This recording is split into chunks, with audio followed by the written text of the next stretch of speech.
개장 전 73분 오늘 장으로 움직일 이슈들 짚어보겠습니다. 3,000피 돌파를 시도했지만 먼저 어제 시장에서 강하게 움직였던 테마들이 있었죠. 테마 위주로 오늘 살펴보도록 하겠습니다. 헤드라인 짚어보시면요. 고리 1호기 해체 승인 임박 500조 원 원전 해체 시장 열릴 겁니다. 자, 이제 어제 시장에서 오는 26일 원자력 안전위원회 본회의에서 고리 1호기 해체 승인안이 상정될 거란 소식이 부각이 됐습니다. 고리 1호기는요, 2017년 6월 연구 정지 후에 현재는 제염 작업이 진행 중인 상황인데요. 승인이 될 경우 국내 첫 발전용 원전 해체 시도가 되며 현재 2019년 가동 중지된 월성 1호기 또한 올해 2월에 원전 해체 허가 심의에 착수한 상황이라는 점까지 부각이 되면서 원전 해체 시장이 개화될 기대감 커지고 있습니다. 자, 다시 한 번 더 짚어보겠습니다. 왜 이 헤드라인이 중요한가? 바로 더 큰 시장의 개화를 의미하는데요. 작년 말 기준으로 봤을 때 글로벌 원전 해체 시장은 2050년까지 429조 원에서 549조 원으로 성장할 것으로 전망이 되고 있습니다. 현재 연구 정지가 됐지만 아직 해체되지 않은 원전도 많은 상황인데 해체 경험을 보유한 국가는 적습니다. 미국, 독일, 일본, 스위스뿐이고요. 이에 고리 1호기를 해체를 성공적으로 해낸다면 해체 이력이 생기면서 글로벌 시장 진출에 탄력을 받을 수 있겠죠. 빠르게 앞서 나간 국가들을 따라가게 되며 패스트 팔로워로서 도약을 할 수가 있게 됩니다. 그리고 추후의 이야기이긴 한데요.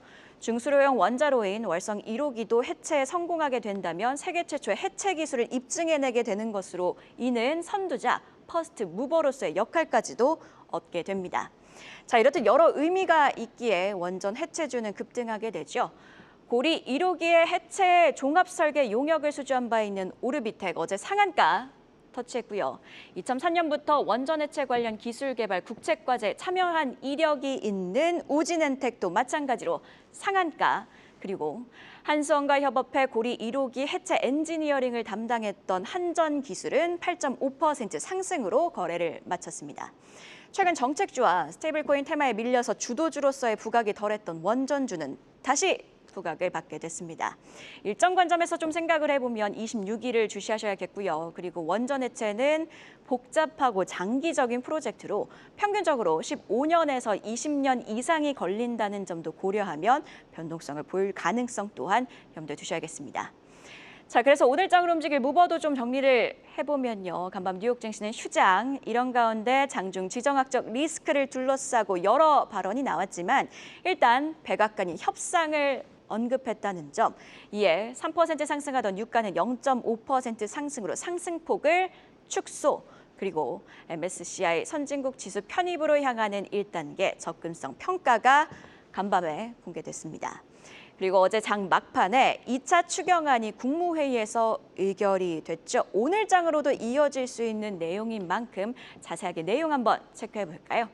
이번 2차 추경에는요. 경기 진작에 15조 2천억 원, 민생 안정에 5조 원, 그리고 또 세입 경정에 10조 3천억 원이 투입됩니다. 이 뜻은 무엇이냐면요. 세수가 줄 것을 미리 반영한 규모입니다. 자, 이런 것들을 모두 포함하게 되면 총 규모는 30조 원 5천억 원 수준이 되는데요. 좀 정리를 해보자면 세입 경정을 제외하고 민간에 푸는 돈은 20조 2천억 원에 달하게 됩니다.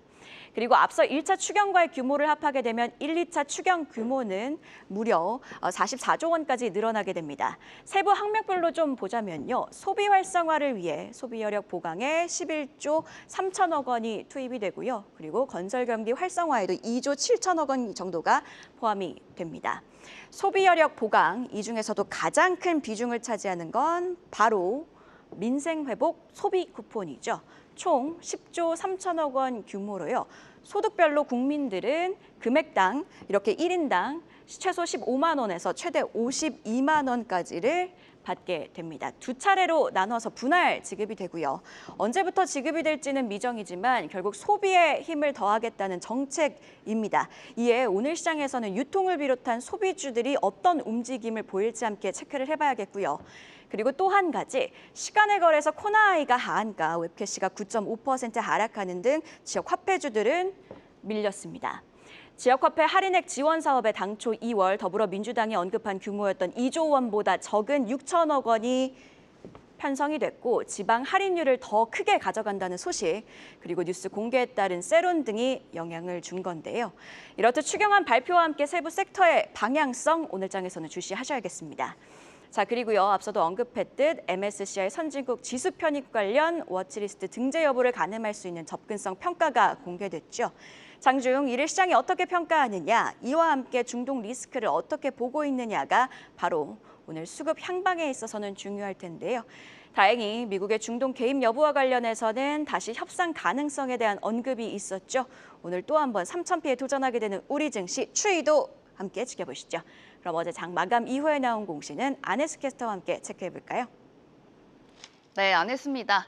LIG 넥스원이 단골 고객인 방위사업청을 상대로 연일 수주를 이어가고 있습니다.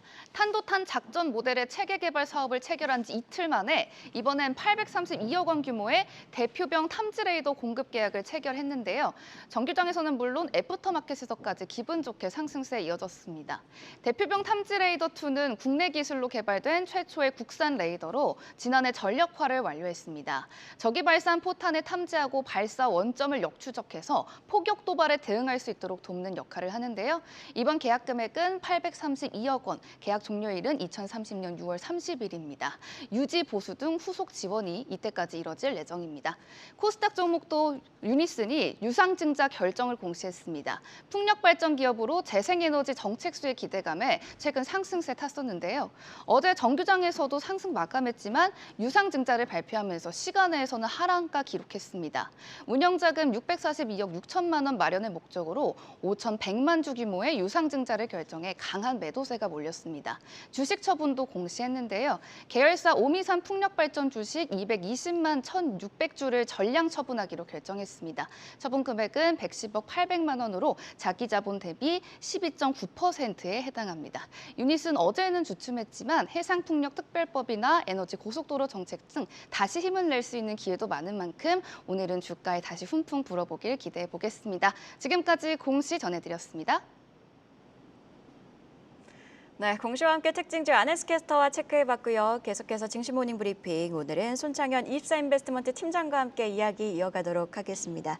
자, 팀장님, LIG 넥스원 공시부터 체크해보도록 할 텐데요. 방위상업청과 832억 원 규모의 공급 계약을 체결했습니다.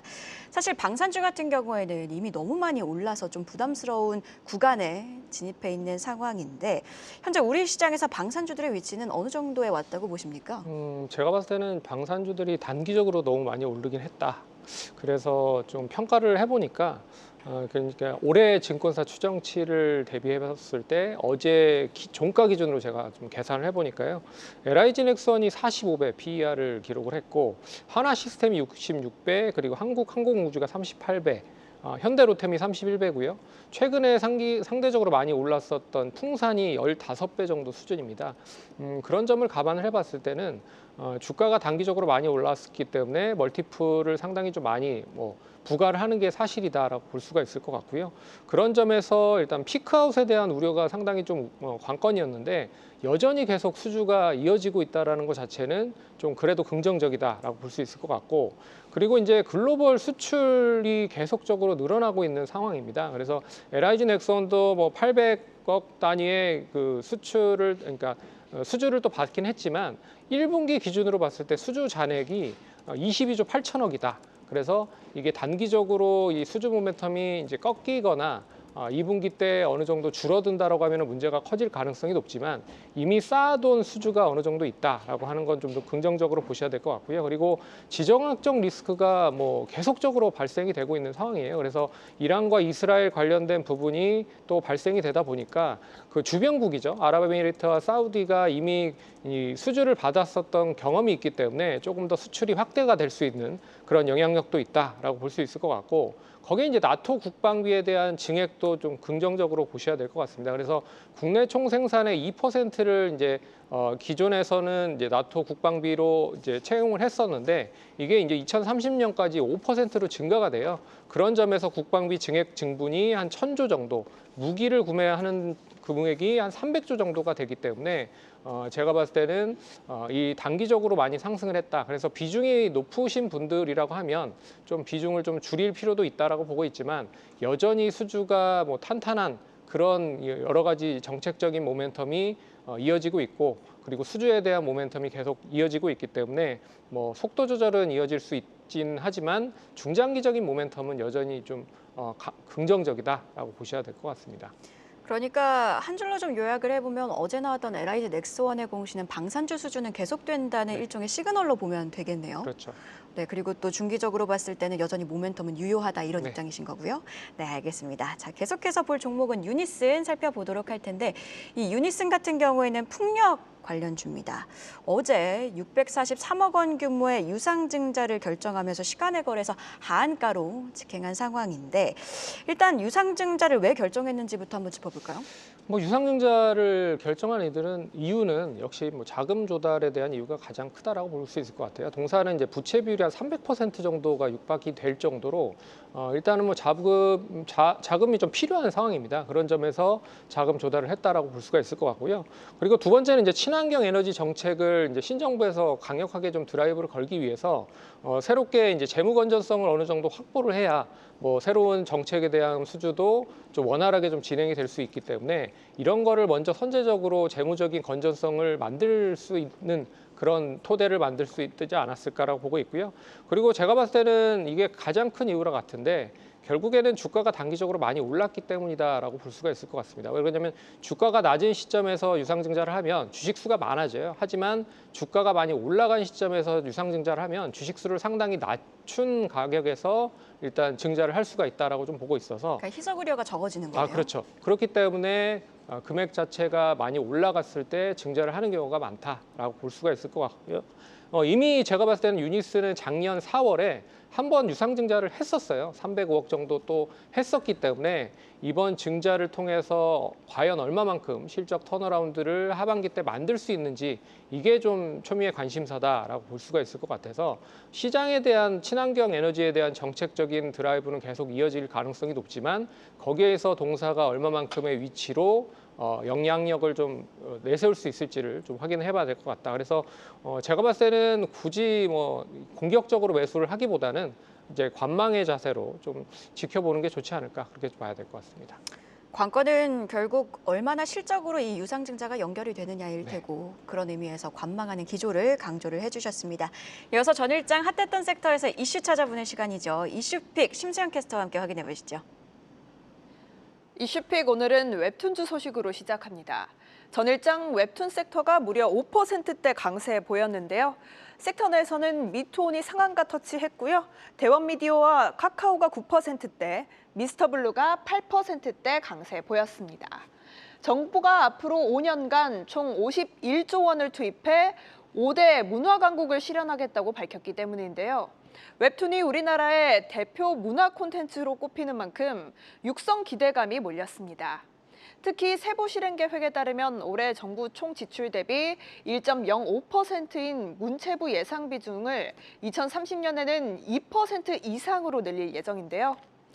그게 구체적으로 얼마인지 궁금하실 것 같은데 하나증권에서는 내년 문체부 예산이 올해 대비 20% 증가해 8조 4,607억 원에 달할 것으로 전망했습니다. 앞으로 나올 구체적인 지원책도 꼼꼼히 챙겨보며 관련주 투자 전략 세워보시죠. 다음 소식도 살펴보겠습니다. 정부가 3분기 중국인 무비자 입국을 허용할 계획인 가운데 전일장 주요 면세점들이 중국 면세 공룡과 만났습니다. 롯데면세점은 중국 국영 면세점 그룹 및 중국 여유그룹 임원단과 협력 미팅을 가졌고요. 신라면세점도 중국 여유그룹과 글로벌 면세 활성화 방안을 논의했습니다. 유커 유입이 본격화되고 보따리 이상 수요도 살아날 수 있겠지만 여전히 구조적 한계는 남아있는데요. 코로나 이후 고정비 부담이 커진 가운데 인천공항 면세점은 임대료와 출혈 경쟁 여파로 수익성 악화가 계속되고 있고요. 환율 부담도 존재하기 때문입니다. 호재 이면의 리스크 요인도 충분히 고려해 면세점주 투자 전략 세워봐야겠습니다. 지금까지 심수연이었습니다.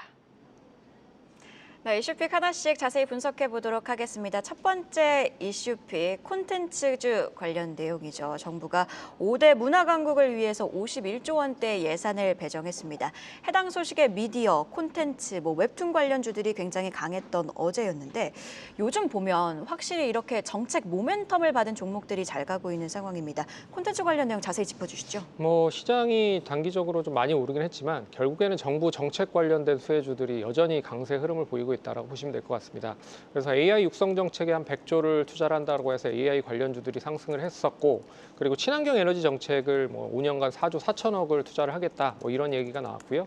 또 이제 5대 문화 강국을 통해서 5년간 51조 예산을 배정을 하겠다, 이런 얘기로 결국에는 이제 문화 콘텐츠 관련돼서도 투자를 하겠다라는 관련 소식으로 일단 관련된 종목들이 상당히 좋았는데, 결국에 이제 이재명 대통령이 공약인 그 K컬처 시장 규모를 300조까지 늘리기 위한 하나의 빌드업이다라고 생각을 하시면 될 것 같습니다. 그런 점에서 정부 총 지출 대비 1.05%의 일단 예산을 30년까지 2% 이상 목표로 두고 계속 예산을 늘린다라고 생각을 하시면 될 것 같아요. 그런 점에서 올해 이제 7조 672억의 책정 예산이 29년까지 13조 7,163억으로 늘어나기 때문에 51조 예산이 증대가 될 가능성이 높다라고 보시면 될 것 같고요. 그런 점에서 콘텐츠 관련된 종목들, 어제 드라마나 영화 관련된 종목들 상당히 좋았고요. 그리고 웹툰 애니메이션과 엔터 관련된 종목들도 상당히 좋았습니다. 그중에서 제가 보고 있는 탑티어 관련된 종목은 스튜디오 드래곤을 좀 눈여겨보셔야 될 필요가 있지 않을까 보고 있습니다. 그 이유는 동사가 월화, 수목, 금, 토 이렇게 3개 구간으로 이제 그 드라마를 배정이 됐었어요. 근데 수목 드라마가 빠졌었습니다. 근데 하반기부터는 다시 수목 드라마가 부활이 된다라고 하는 점에서 긍정적인 효과를 누릴 수 있다고 보고 있고요. 그리고 리쿰률이라고 하는 게 확대가 되고 있다. 리쿰률은 제작비 대비해 봤을 때 수익성이 계속 높아지는 비율을 뜻한다라고 보시면 될 것 같은데, 리쿰률이 높아지고 있기 때문에 당연히 수익성 드라마를 제작을 하는 수익성이 높아진다. 그 점도 눈여겨보셔야 될 것 같고, 그리고 모회사인 CJ ENM이 티빙과 웨이브가 합병을 합니다. 그렇기 때문에 질적인 드라마에 대한 공급이 조금 더 원활하게 진행이 될 가능성이 높기 때문에 그런 점에서 스튜디오 드래곤을 좀 관심 있게 보면 좋을 것 같다라고 말씀드려보도록 하겠습니다. 네, 실적 모멘텀 차원에서 스튜디오 드래곤 강조를 해주셨네요. 자, 그리고 또 한 가지 이슈를 체크해 보면 이재명 정부 출범으로 한중 관계가 개선이 되면서 면세점 업계가 중국 관광객 유치에 나섰습니다. 자, 중국 국영 면세점 그룹 임원진이 롯데와 신라 면세점을 잇따라 방문한 것으로 알려졌는데 관련 내용 자세히 짚어주시죠. 이게 3분기 단체 관광객이 결국에는 이제 비자가 그러니까 단체 관광객 비자 면제 허용이 될 가능성이 높기 때문에 미리 제가 봤을 때는 중국 국영 면세점이 우리나라 쪽 면세 사업과 더불어서 여러 가지 비즈니스 미팅을 한 게 아닌가라고 생각을 할 수가 있을 것 같고요. 그리고 이제 이 한알령 해제에 대한 기대감도 계속 점차 스멀스멀 올라가고 있다라고 볼 수가 있습니다.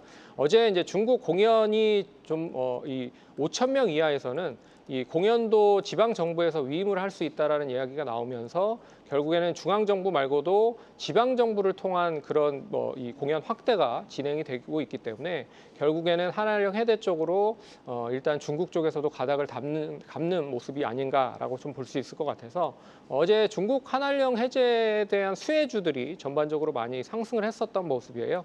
그래서 여행 관련 항공, 카지노, 면세점, 호텔 관련 종목들 강했고요. 그리고 피부 미용, 보톡스 필러, 의료기기 쪽 좋았고요. 그리고 화장품도 역시나 기초라든지 색조 이런 쪽 관련된 종목들이 좋았다. 네, 근데 그 중에서 제가 보고 있는 쪽 관련된 탑티어 종목은 GSP&L을 좀 눈여겨 보셔야 될 필요가 있다. 동사는 이제 파르나스 호텔을 관리하는 그런 업체인데요. 이 제주도에서부터 시작을 해서 서울에 있는 파르나스 호텔이 상당히 좀 이슈가 될 가능성이 높다라고 볼 수가 있을 것 같고, 그리고 이제 자회사인 후레시마트라고 하는 회사가 식자재를 공급을 하고 있기 때문에 결국엔 호텔 사업과 연계성이 있어서 다양한 시너지 효과를 낼 수 있을 것이다라고 보고 있어서 일단 GSP&L 관심 있게 보시면 좋을 것 같다. 그렇게 말씀드려보도록 하겠습니다. 네, 이렇게 지금까지 증시 모닝 브리핑 오늘은 24인베스트먼트 손창현 팀장과 함께 이야기 나눠봤습니다. 오늘도 고맙습니다. 계속해서 다양한 경제 이슈를 알고 싶다면 구독과 좋아요, 알림 설정 부탁드립니다. AI 캐스터 권미정이었습니다.